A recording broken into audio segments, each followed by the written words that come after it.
Do you remember the iPhone 5C? Released in 2013, it holds a unique place in Apple's smartphone history.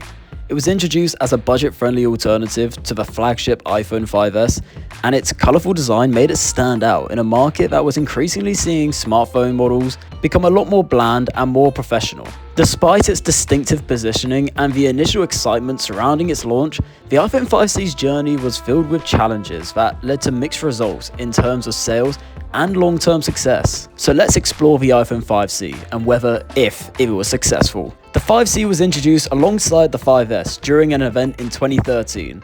Apple, known for its premium products, made a significant departure with the 5C by offering a plastic body instead of the sleek aluminium frame of its predecessors. The 5C came in a variety of vibrant colors including blue, green, pink, yellow, and white. Apple positioned the 5C as a more affordable option for consumers who wanted to experience the iPhone but didn't want to pay the higher price of the iPhone 5S. And under the hood, the iPhone 5C was essentially the same as the iPhone 5, which was the previous year's release. It featured a 4-inch Retina display, Apple's A6 processor, an 8-megapixel rear camera, and a 1.2-megapixel front camera. It was available with storage options of 16GB and 32GB, which is funny to think about now of how small that is. The idea behind the 5C was not to cut corners on technology, but to make the phone more affordable by using plastic rather than premium materials and offering a limited range of colors. The iPhone 5C also marks a departure from Apple's previous approach of creating a budget model.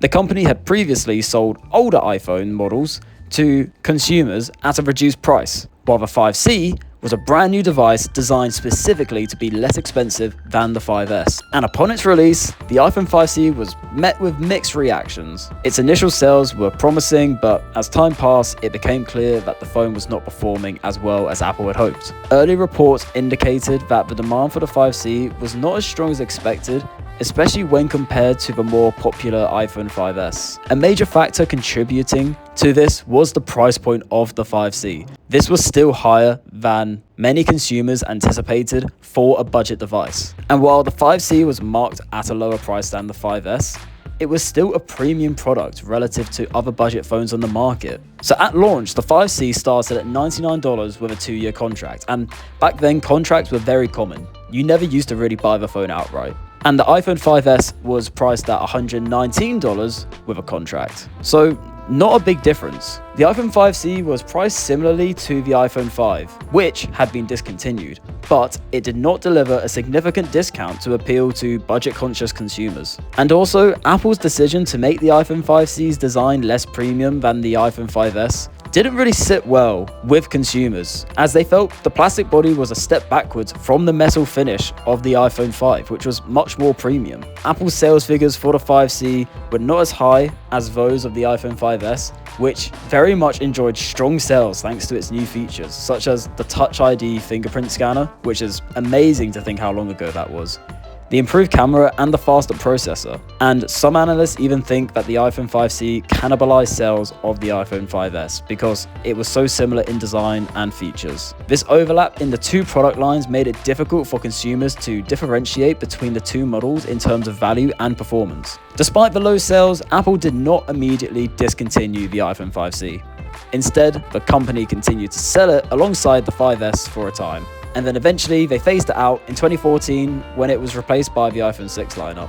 So was the iPhone 5C successful? It depends. If success is measured purely by sales figures, then the iPhone 5C was far from a triumph. Compared to other iPhones, the 5C was a disappointment in terms of market share and consumer demand.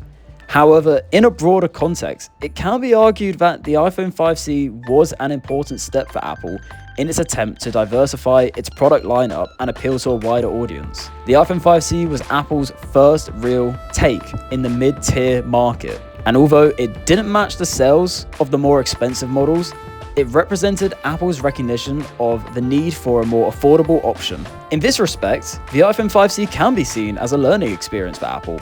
It showed that the company's premium branding was too entrenched for consumers to embrace a budget iPhone, as part of the company's mainstream product line. The 5C's failure to outperform expectations also likely influenced the decision to focus on a more traditional model of offering older devices at a reduced price, such as the SE series, which would go on to find much more success in the market. In terms of legacy, the iPhone 5C remains an interesting example of Apple's experimentation with a more affordable and more colorful iPhone. The bright colors and the plastic design foreshadowed the eventual introduction of the iPhone XR, and the iPhone 5C even influenced future models that now, to this day, offer similar color options. So the iPhone 5C occupies a somewhat unusual spot in Apple's history of iPhones. It represents an attempt to offer a more affordable alternative to iPhones while maintaining the brand's reputation for quality. But it didn't meet the sales expectations, and its rapid discontinuation shows that Apple's strategy of introducing a budget-friendly iPhone with a plastic design didn't really resonate as they anticipated. The iPhone 5C was not a massive commercial success, but its impact on Apple's product strategy cannot be underestimated. It was an important step towards understanding the importance of creating more affordable models that still reflect Apple's premium image. In hindsight, it's clear that the lessons learned from the iPhone 5C helped Apple shape its future in its approach to mid-range and budget-friendly phones, resulting in the successful iPhone SE, and now we'll see with the iPhone 16e. In this sense, the iPhone 5C's legacy may not be defined by its immediate sales, but by its role in the company's evolution.